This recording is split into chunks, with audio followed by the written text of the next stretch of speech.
Hello guys. Oras na naman ang pagluluto. Ito. Bumili ako ng sabanak. Sa Arabic, sabanak sa Egyptian. Sa English, spinach. Malalaki yung mga spinach dito. Tingnan nyo. Yung dahon niya.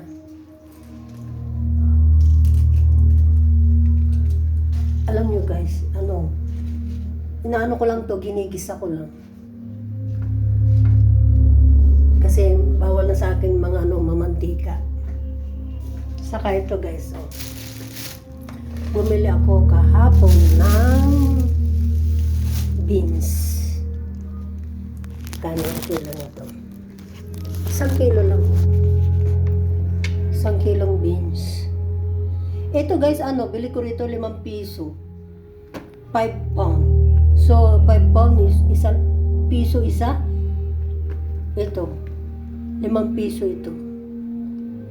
Yung panghalo-halo ko lang sa kung maggigisa ako. Inahaluan ko lang ito para isa lang para may may amoy. Amoy sili. Pero hindi ito maanghang. Sarap nga ito. Tapos, ito, beans, iniwa-hiwa ko na ng ganyan. Lulutuin ko siya ng yung igigisa ko lang siya, tapos lagyan ko siya ng konting toyo. Kinisa sa giniling, parang sa Filipino style. Itong asawa ko, hindi naman nagulam ng gulay. Saka yung si Zizo. Ako lang nagulam mga gulay dito sa bahay.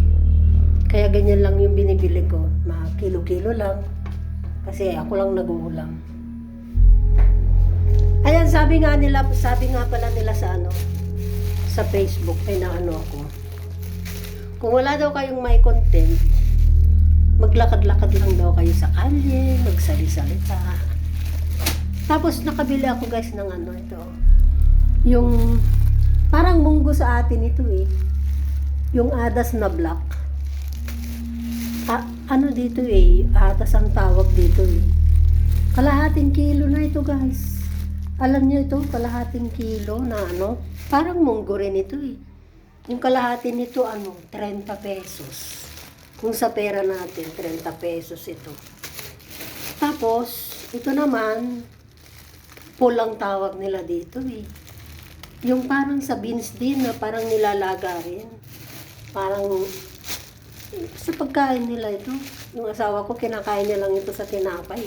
Pero lulutuin ko siya ng mga ilang oras. Hanggang sa lumambot ng lumambot. Tapos lalagyan ko lang ng tahina, asin, mga ganyan. Tapos, ang partner nito, pag naluto na, partner nito itlog. Tapos ikakain niya sa tinapay. Ganun lang yung pagkain niya. Hindi siya masyado kumakain ng kanin. Madalas siya sa sandwich. Ayun lang guys.